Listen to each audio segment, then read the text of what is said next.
je suis tout particulièrement fière de représenter mon équipe, qui s'appelle l'équipe Dopamine. L'an dernier, j'ai rassemblé un groupe de 21 citoyens de la région pour former cette équipe des plus uniques. Notre équipe, dont plusieurs membres ne se connaissaient pas, était unie par deux choses.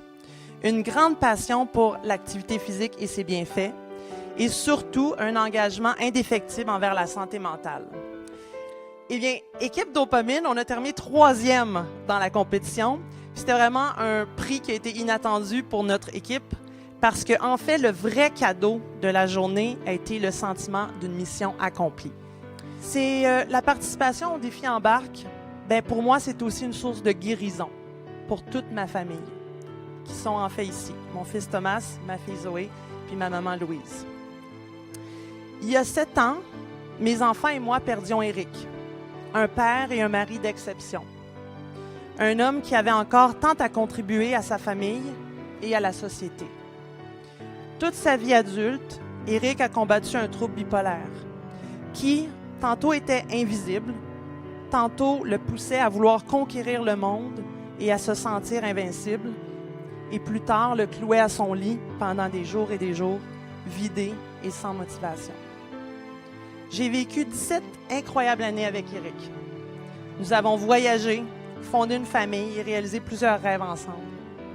Au cours de ce parcours, la maladie était une accompagnatrice avec qui nous avions appris à vivre et surtout qui ne définissait pas la grande qualité de personne qu'Éric était. Mais il a suffi d'une période d'extrême noirceur et d'un grand sentiment d'impuissance pour que la maladie gagne le combat. Et ce, malgré le fait qu'Éric faisait tout ce qui lui semblait possible pour continuer à se battre. Malheureusement, l'histoire d'Éric, ainsi que celle de toutes et tous qui souffrent en silence, affligés par une multitude de conditions, sont encore beaucoup trop fréquentes. Dans mon cercle seulement, la semaine dernière, une maman me partageait l'anxiété qui paralyse sa jeune adolescente. Une amie me confiait aussi les troubles psychotiques d'une collègue au travail.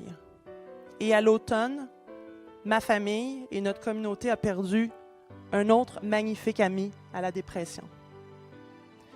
Que ce soit comme patient, comme aidant ou comme survivant, nous sommes tous touchés de près ou de loin par la santé mentale.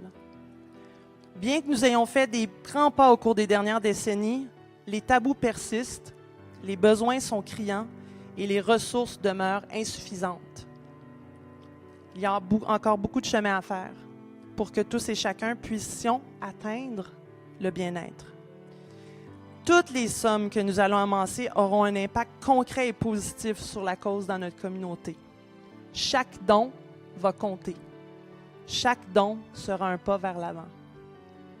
Le 24 mai prochain, mes enfants, les enfants d'Éric, Thomas et Zoé, vont pagayer avec leurs collègues au sein du bateau du Collège Mont-Sacré-Cœur à la mémoire de leur papa et pour faire avancer la cause. Le lendemain, moi, avec mes coéquipiers de l'équipe Dopamine, on va s'unir avec toutes les autres équipes pour aussi faire de nouveaux gains. J'ai déjà la conviction que ce seront 2 journées gagnantes, surtout si toute la communauté s'y investit avec nous. Je vous invite donc à visiter le site du défi Embarque et, si ce n'est pas déjà fait, à adopter une équipe, peut-être équipe Dopamine, si le cœur vous en dit. Et puis, ça va être un rendez-vous les 24 et 25 mai. Merci beaucoup.